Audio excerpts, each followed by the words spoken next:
Good morning student. Last term पे हमने कुछ यूनिट्स के बारे में पढ़ा था। पहली यूनिट थी आपकी astronomical unit AU।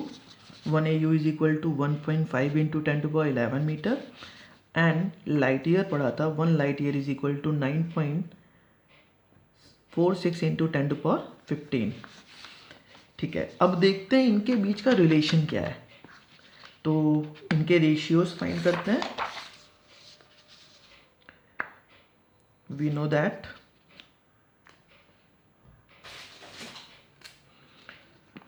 One light year is equal to 9.46 into 10⁻15 metre.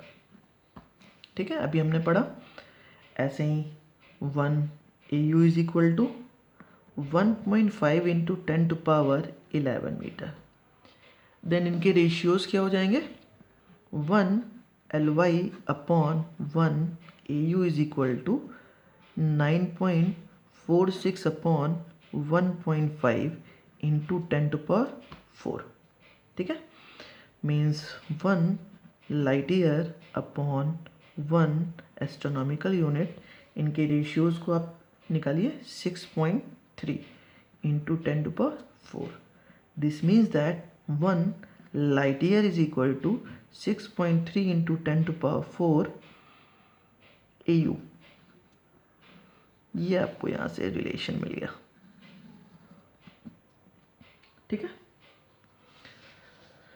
Okay. Next unit है आपका parsec, par second.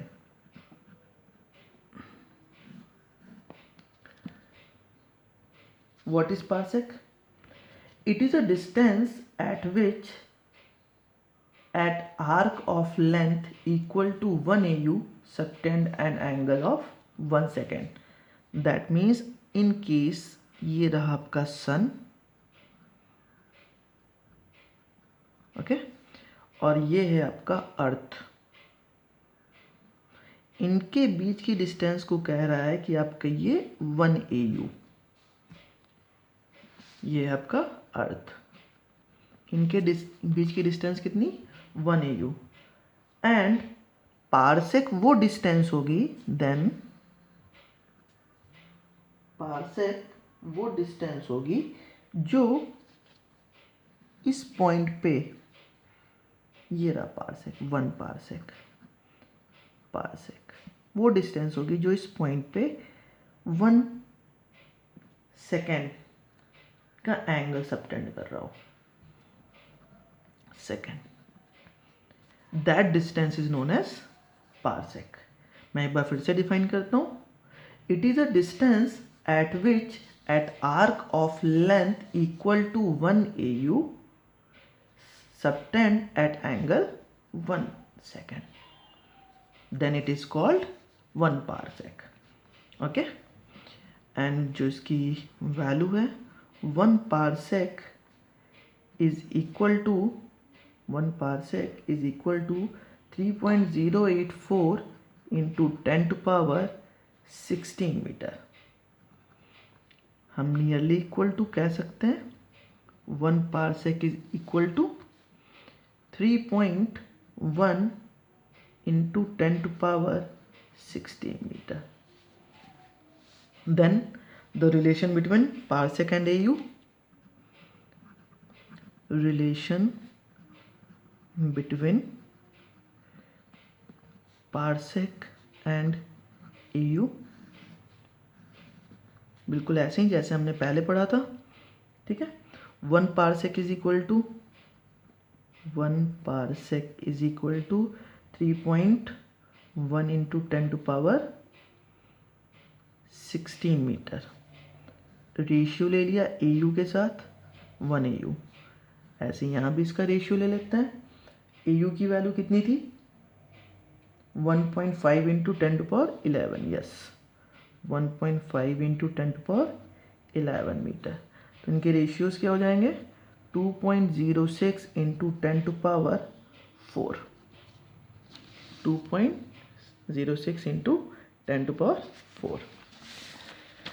Then we can say that 1 parsec is equal to 2.06 into 10⁴ AU. This is the relation between parsec and AU. Okay. Again, the relation between parsec and light year. 1 light year is equal to 9.46 into 10⁻15 meter. Okay, and 1 parsec is equal to, upon में ले लेते हैं, 3.1 into 10⁻16 meter. Therefore 1 light year upon 1 parsec is equal to, इनके जो ratio होंगे वो near about to 3 times जा रहे हैं, आप देख रहे हो, means 3.05 into 10⁻⁻1. Then 1 light year is equal to 3.05 into 10⁻⁻1 parsec. इस तरीके से हम किसी भी दो यूनिट के बीच की रिलेशन को फाइंड कर सकते हैं. ओके, ठीक है. ये तो थी सारी यूनिट्स के बारे में जितनी भी हमने बातें की. अब अगली बात आती है how to find the distance between two bodies, two distant bodies. Okay, this method is known as parallax method.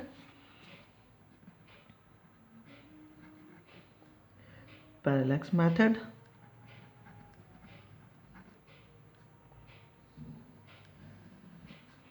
Parallax means, what is the meaning of parallax? मैं एक छोटा सा एग्जाम्पल ले रहा हूँ. आप लोग ट्रेन में सफ़र करते हैं तो देखते हैं कि ट्रेन जब आगे जा रही होती है तो जितने भी एटमॉस्फेयर में चीज़ें दिखती हैं, जैसे आपका अर्थ, पेड़ पौधे, वो सब पीछे जाते हुए दिखते हैं. लेकिन कभी आप मून को देखिए, ट्रैवल कर रहे हों और ट्रैवल के साथ मून को देखिए तो लगता है जैसे मानिए ये आपका ट्रेन है. मैं एक एग्जांपल ले रहा हूँ यहाँ पे. ये आपका ट्रेन है, ट्रेन इस डायरेक्शन में जा रही है तो जितने भी पेड़ पौधे होते हैं उनका जो मोशन होता है वो इस डायरेक्शन में होता है. बट अगर आप इसी ट्रेन में बैठे हो और आप मून को देखिए तो जिस डायरेक्शन में ये ट्रेन जा रही होती है ना, उसी डायरेक्शन में हमें मून जाता दिखता है. This is known as parallax. एक ऐसी डिस्टेंस जिस डिस्टेंस पे ये पैरेलल हो जाए, ये दोनों ऑब्जेक्ट पैरेलल हो जाए, इसे क्या कहते हैं? पैरालैक्स. इसीलिए ये पैरालैक्स मेथड बहुत ही डिस्टेंस के ऑब्जेक्ट के बीच की डिस्टेंस को फाइंड करने के लिए लिया जाता है. अब दूसरा एक एग्जांपल, आप एक काम करो, आप अपनी आई से इस पेन को देखो. एक बार लेफ्ट की आई को बंद करिए, एक बार राइट की आई को बंद करिए. देखिए बैकग्राउंड के रिस्पेक्ट में इस पेन की पोजीशन चेंज हो रही होती है. ठीक है, this is also known as parallax. This relation set in the position of pen with respect to background is called parallax. हम फाइंड कैसे करते हैं इसे? बहुत ही सिंपल है. हमने क्या किया कि अर्थ के पोजीशन पे हमने 2 पॉइंट से, एक इस स्टार, बहुत ही डिस्टेंस ऑब्जेक्ट की बात हो रही है, इस स्टार को देखा, दिस. ओके, और इनके बीच की डिस्टेंस को हमने माना ये है b. एक पोजीशन ये, एक पोजीशन ये, और इनके बीच का एंगल हमने थीटा फाइंड कर लिया. तो ये जो डिस्टेंस होगी ये होगी d. और कैसे? बिल्कुल arc is equal to angle is equal to arc upon radius.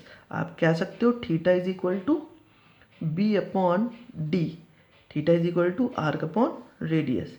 This means that d is equal to b upon theta.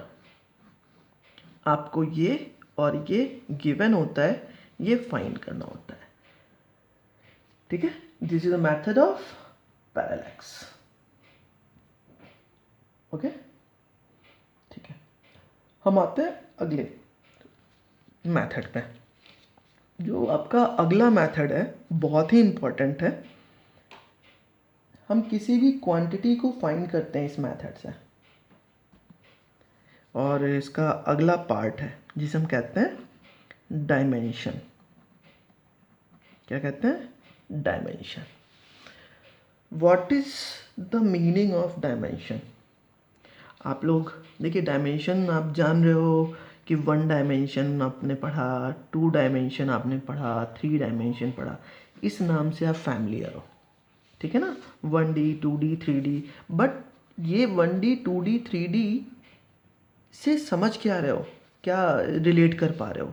देखिए, 1D में अगर किसी लेंथ को आप मेज़र करो तो हम कहते हैं मीटर, ओके। एंड 2D में अगर उसी चीज़ की रिस्पेक्टिव एरिया फाइंड होता है, हम उससे उसकी जो यूनिट लेते हैं मीटर स्क्वायर। ऐसे ही 3 डायमेंशन में अगर हम मेज़र करते हैं तो वो होता है क्यूब। तो हम यहाँ देखो क्या आ रहा है, यहाँ पे इसके जो पावर्स हैं वो बदल रहे हैं, और वही पावर्स ये काउंट हो रहे हैं। दैट मीन्स किसी भी यूनिट के ऊपर जो पावर आते हैं that is called its dimension. Clear? एक बार मैं फिर से बोल रहा हूँ, किसी भी यूनिट के ऊपर जो भी पावर रेस किए जाते हैं that is called its dimension. Okay, clear है? ठीक है, आज हम सिर्फ यहीं तक बात करेंगे। डायमेंशनल एनालिसिस हम अपने नेक्स्ट लेक्चर में बात करेंगे। Okay, thank you. मिलते हैं नेक्स्ट लेक्चर में।